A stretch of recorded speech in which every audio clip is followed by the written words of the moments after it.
Hi, Pastor Logan. It's good to have you with us. Hello, Oregon Synod. I'm Pastor Melissa Reed, one of the bishop's associates. We are continuing with our interviews, setting aside sacred time to engage with our clergy who are new to the Oregon Synod. And I'm here again with Pastor Logan McLean Strike. She is serving half-time at Florence United Methodist Church, and then also part-time as a chaplain at Peace Harbor Hospital in Florence. It's so good to have you with us, Logan. You are absolutely actually not brandy new to the Synod. You've been in your current calls for a little bit. So thanks for your patience because we've had a lot of incoming clergy to the Oregon Synod. So thanks. It is exciting. So why don't you just start by telling us a little bit about yourself? And I'd love to hear what excites you most about ministry these days. So I grew up in the great state of Montana under the big sky. And so I've always been a Western gal. And I've lived in other places in my life. I lived in Minnesota for a while. I hung out with some radical Catholic sisters out there, the Sisters of St. Joseph. And then I went to Yale Divinity School, where I discerned the call to ministry. I actually went there hoping not to get the call to ministry. I was hoping to do something else completely, but got pulled into the wily ways of the Spirit. And so I was delighted to have an opportunity to come back to the West and back to Oregon. My spouse is also a clergy person. He serves at New Life Lutheran Church. And so he got a job first, and I was lucky enough to get paired up with the Methodist. And that's actually what excites me the most about ministry these days is because in my background, I grew up Lutheran, but then I left the church for a little bit and was hanging out with, charismatic, non-denominational groups. And then I hung out with the Catholics. And so I just have this amalgamation of different rich spiritual traditions, and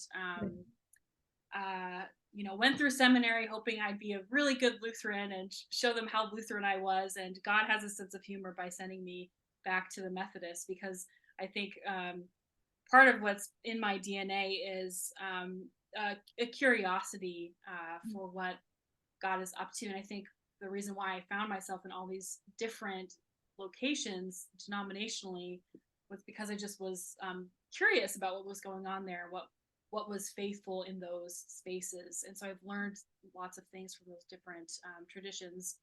And so that's what's exciting about being a Methodist here, a Methodist and a Lutheran, is I get to ask the good questions of, what does it mean to follow the way of Jesus? What does it mean to be faithful? Instead of asking the question that I think sometimes we get pushed into without meaning to is, what does it mean to be a good Methodist? Or what does it mean to be a good Lutheran or a Catholic or a Presbyterian? Because there's that difference that's here.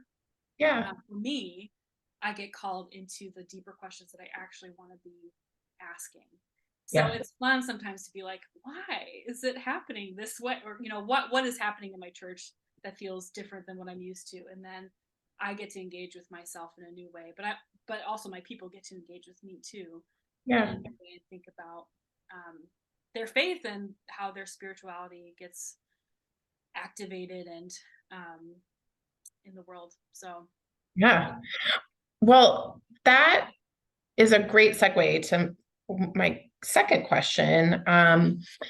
It sounds like you have had different spiritual traditions that have nurtured your sense of faith and call and life. And so how do you experience God most profoundly in your life? Where do you have a sense of God really showing up, and how? mm-hmm. I really think, in scripture it says, wherever two or three are gathered, there I will be, there Jesus is. And I think,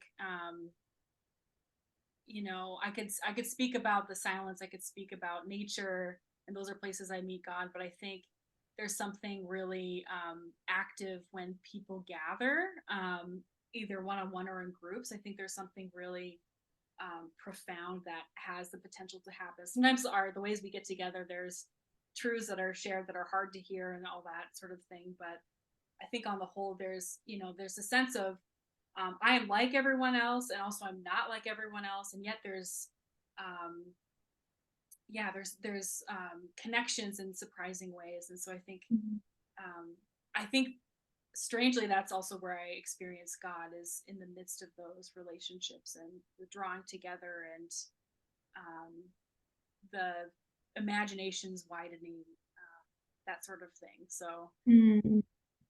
yeah, I so love that.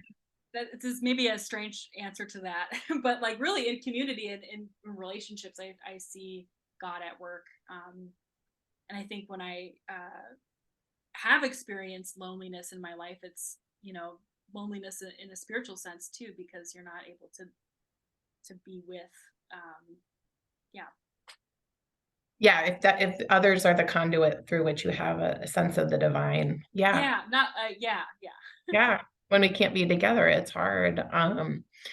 Well, and I just want to note and take with me like that beautiful experience it sounds like you have of when we come together and we bring different facets of ourselves, encounter one another, that imagination expands because of the difference that different people bring in there. And that's just really powerful to remember, and resonates with my own experience, I think, too. But thanks for naming it so beautifully. Um, the next thing relates to, I think, I'm curious, could you share a little bit about is there anybody or any ones in particular from all these communities that you've been a part of, or other parts of your life maybe, that that have kind of influenced your sense of the world and who God is and what a life of faith looks like? yeah. I think I mentioned it briefly, but my time in Minnesota, I was living in the Twin Cities, and I did a program called the St. Joseph Workers Program. Yeah. And I hung out with Catholic sisters, and they really they continue to influence me even today. Their charism was always moving toward profound love of God and neighbor without distinction. Mm, And I think because they were women, um, set aside to do ministry in the church, but only with so much power. They had, ecclesiastically speaking, to see them live out their faith, even going beyond the limitations that were put on them with joy and faithfulness, was really profound for me. Because I was at this stage in my life where I was feeling that, I was feeling this calling to something. I didn't really know what it was at the time, but just feeling kind of in a box. And so to see these women kind of not only hold on to their faith, but to be outside of the box as well, made me think about like, well, maybe I can also be outside of the box, and maybe there will be conflict at times when people don't like it when I'm outside of the box. But joy and love and life is still possible even in the face of that. So mm, there's not like one particular nun that sticks to mind. It's just them as a whole and the way that they ministered to us during that time, and over meals and that sort of thing. Yeah, it was really powerful for me. And yeah, I'm still connected with them to this day, because the program, or the sisters, they have online things, and I have lasting relationships from that time as well. So it's just amazing how things in life, you can have a profound experience at one time, and it just keeps feeding, the future. And yeah, um, yeah. Mm-hmm. yeah. Well, I give thanks for those sisters, and the ways that they shaped and formed you in courageous love, because that's what I hear them living out powerfully. Boxes are imposed, and they find a way to um, say yes to Jesus' call of radical love beyond boxes and boundaries. So thank you for bringing that spirit into the Oregon Synod and joining us on this way of Jesus, and that liberating spirit that we receive with and through God. So enjoy your day. Thanks everyone for joining us and meeting Pastor Logan, and we'll see you again soon. Take care. Okay, bye-bye.